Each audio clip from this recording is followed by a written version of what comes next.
Dears, have a profitable weekend.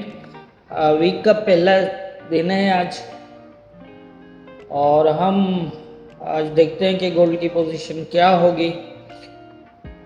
सबसे पहले channel पे नए आने वाले ट्रेडर्स से स्पेशली रिक्वेस्ट है कि चैनल को सब्सक्राइब करें, लाइक करें और शेयर करें, ताकि और जो ट्रेडर्स हैं उनकी भी हेल्प हो सके और वो भी इस एनालाइज से फ़ायदा उठा सकें जिन्हें समझ में आती है, और जिन्हें हमारे मेथड के हवाले से अगर किसी को ट्रेड करने में परेशानी होती है, उन्हें नहीं समझ में आती, तो हमारे चैनल के प्लेलिस्ट में जाकर वो हमारे एनालाइज बेस पे ट्रेड किस तरह करनी है उसके हवाले से लर्निंग बेसिस वीडियोस मौजूद हैं।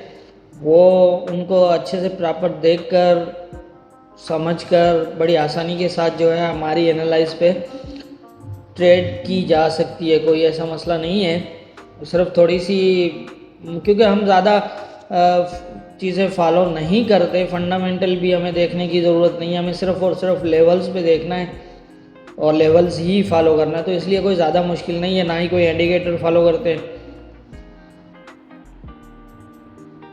उन वीडियोस को देखकर जो है वो बड़ी आसानी के साथ हमारी जो एनालाइज होती हैं उनके हिसाब से आसानी से जो है वो ट्रेड कर सकते हैं, कोई ऐसा मसला नहीं है। और अब बात कर लेते हैं हम गोल्ड की जो पोजीशन है आज उसके हवाले से।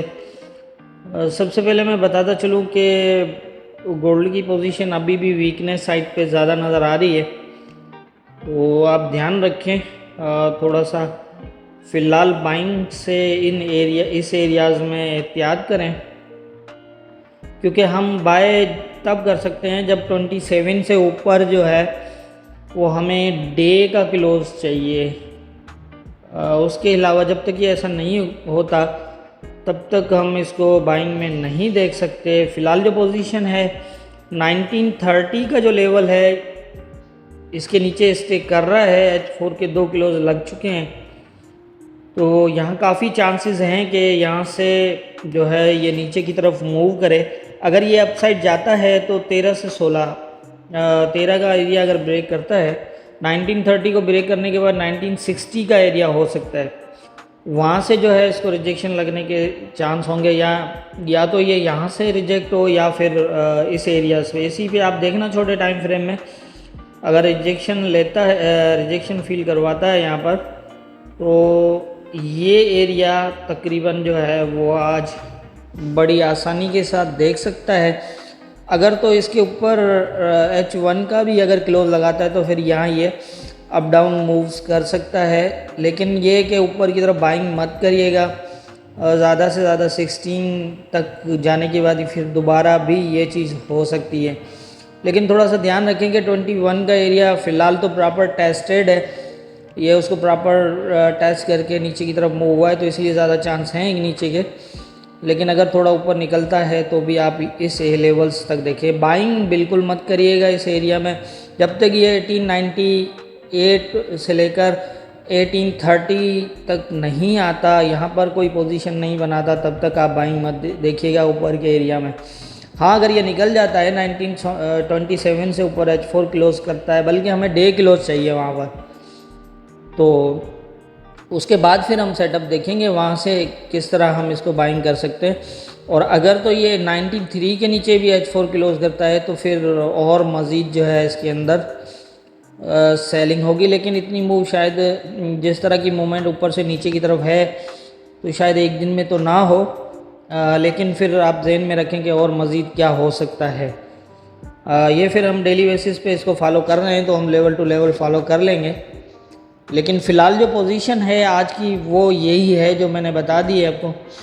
और इन्हीं लेवल्स पे जो है मार्केट को देखिएगा। 1960 एक माइनर लेवल है बीच में, और हो सकता है कि ये उसको जो है वो टेस्ट कर ले। अगर ये 13 से ऊपर H1 भी क्लोज करता है तो ये 1960 तक जा सकता है, वहाँ से दोबारा रिजेक्ट होने के ज़्यादा चांसेस होंगे। और अगर 16 से ऊपर भी अगर ये थोड़ा सा निकलता है तो फिर आप यही 21 वाला एरिया। 21 वाला एरिया भी इम्पोर्टेंट नहीं रहा, क्योंकि ये आप देख सकते हैं कि ये प्रॉपर जो है वो फ्राइडे को जो है वो वहाँ से ही रिजेक्ट हुआ है। ये ब्रेक तो हुआ नहीं है इससे, तो इसलिए मुझे नहीं लगता कि ये कोई ज़्यादा इम्पोर्टेंट है। लेकिन मार्केट है, हम कुछ कह नहीं सकते। जैसा मैंने पहले बताया था कि ये एरियाज़ जो हैं वो वीकली और डे सपोर्ट एरियाज़ हैं, यहाँ से सेलिंग भी रिस्की है।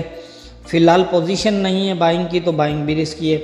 अब यहाँ पर हमें पोजीशन चाहिए, उस पोजीशन के हवाले से ही हम कुछ कर सकते हैं।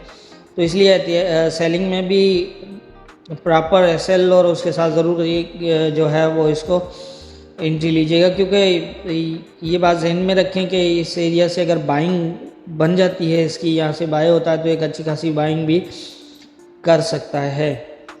क्योंकि जैसे मैंने पहले बताया था कि पिछली मूव्स इसकी काफ़ी हैं वो, जिससे रिवर्सल होने के चांस होंगे इसलिए इन्हीं लेवल्स के अंदर कहीं से। तो इसलिए हमें अपनी सेफ साइड जो है वो फर्स्ट रखनी है। एंट्री मिले ना मिले कोई इशू नहीं है, लेकिन लॉस से बचना बहुत ज़रूरी है। तो इसलिए जो है वो आप इन लेवल्स को इसी तरह ही फॉलो करिएगा। जो मेरी समझ है उसके हिसाब से मैंने बता दिया है।